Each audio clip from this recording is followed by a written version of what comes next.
Hello everyone, आज हम लोग पढ़ने वाले हैं हिंदी ग्रामर का टॉपिक वचन। पर आप ये ध्यान रखिए कि वचन आप सभी को पढ़ना बहुत जरूरी है। जरूरी नहीं है कि आपको जब सिर्फ ग्रामर के क्वेश्चन आंसर सॉल्व करने होंगे आप तभी वचन पढ़ेंगे। वचन का ज्ञान होना बहुत जरूरी है। इसका ज्ञान आपको हमेशा काम आता है। आप जो रोज बातें करते हैं, आपकी रोज की जो बोलचाल की भाषा होती है, उसके लिए भी आपको सही शब्दों का प्रयोग करना बहुत जरूरी होता है।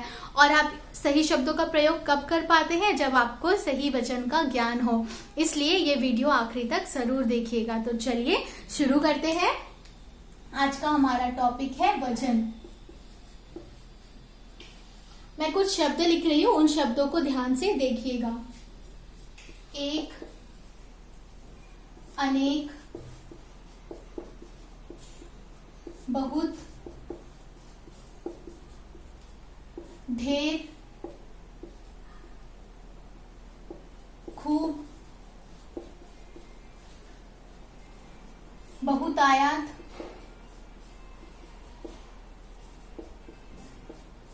तो इन शब्दों को ध्यान से देखिए। जो एक शब्द है, एक शब्द से आपको क्या पता चल रहा है कि कोई चीज एक है। मतलब और अनेक, बहुत, ढेर, खूब, बहुतायत, इन शब्दों से क्या पता चल रहा है? किसी बहुत सारी चीजों के बारे में बात किया जा रहा है। तो जब कोई चीज एक होती है तो उसे एक वचन कहा जाता है, और जब कोई चीज एक से ज्यादा होती है तो उसे अनेक वचन कहा जाता है। ओके, तो वचन का अर्थ क्या होता है? वचन का अर्थ होता है संख्या। मतलब जब आपको किसी भी चीज की संख्या का पता करना होता है तो आप वचन का प्रयोग करते हैं। वचन का अर्थ होता है संख्या। वचन का अर्थ होता है संख्या। ओके, तो वचन का पता कैसे किया जाता है? तो संज्ञा, सर्वनाम, विशेषण, क्रिया। वचन किसे कहते हैं? संज्ञा, सर्वनाम, विशेषण तथा क्रिया की, संज्ञा, सर्वनाम, विशेषण तथा क्रिया शब्द की संख्या का जब पता चलता है।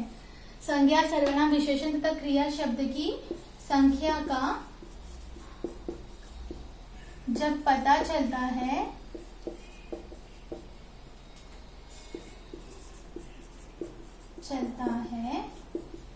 उसे वचन कहते हैं।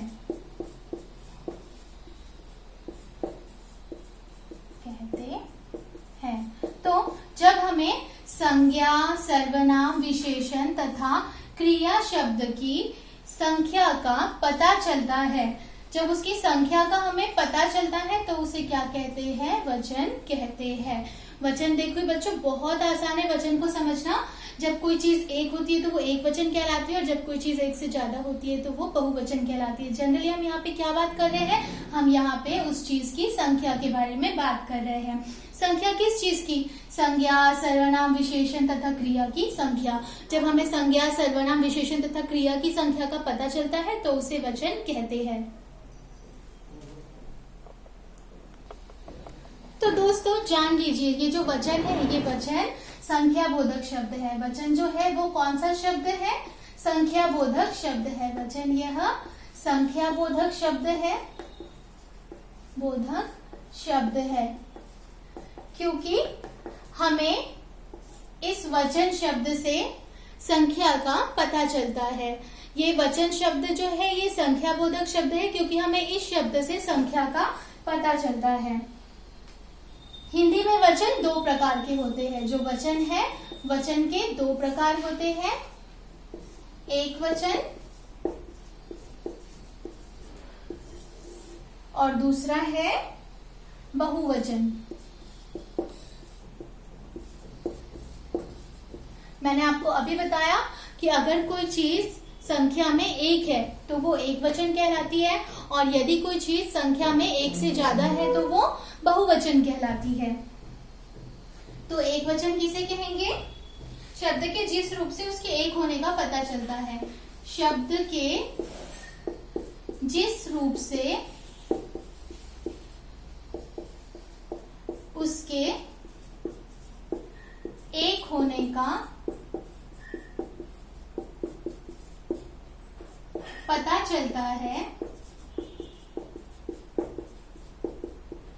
उसे एक वचन कहते हैं।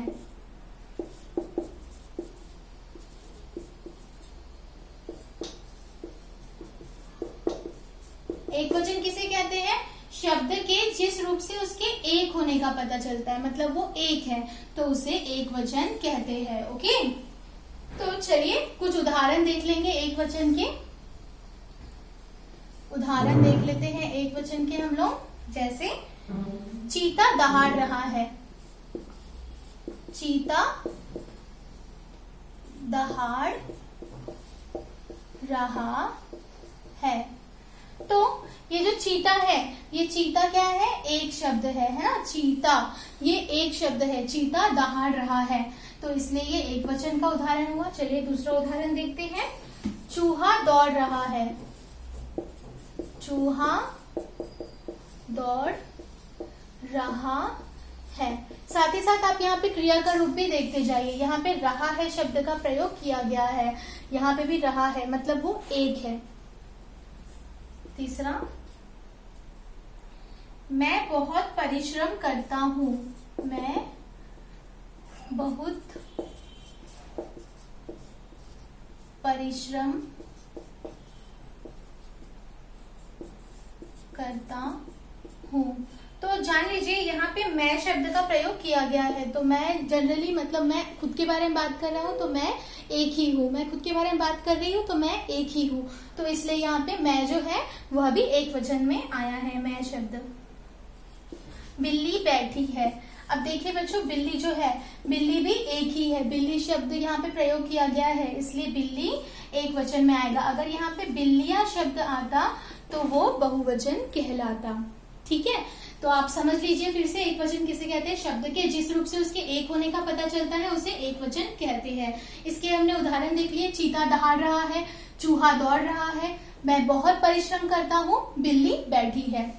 तो इन शब्दों से आपको इसके एक वचन होने का पता चल रहा है। अब हम लोग बहुवचन का अर्थ जानेंगे कि बहुवचन किसे कहते हैं। तो देखिए, बहुवचन किसे कहते हैं? शब्द के जिस रूप से उसके एक से अधिक होने का पता चलता है। शब्द के जिस रूप से उसके एक से अधिक, देखिए यहाँ पे एक से अधिक शब्द का प्रयोग किया गया है। एक से अधिक होने का पता चलता है उसे बहुवचन कहते हैं।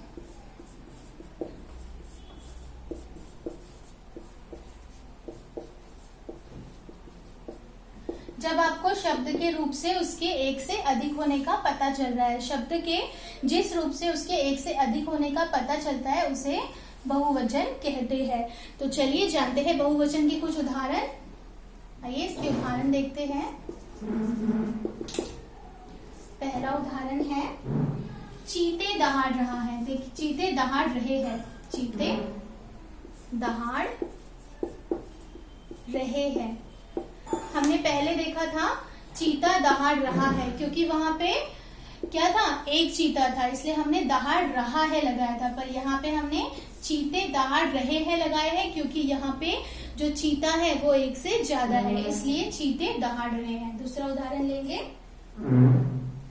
चूहे दौड़ रहे हैं। देखिए, चूहे में भी हमने हे लगा के ज्यादा चूहे बताने की कोशिश किए हैं। चूहे दौड़ रहे हैं। दौड़ रहे हैं। यहाँ पे चूहे जो है वो एक से ज्यादा है, इसलिए यहाँ पे रहे हैं शब्द का प्रयोग किया गया है। तीसरा उदाहरण लेंगे।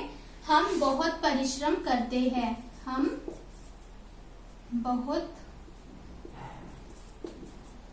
परिश्रम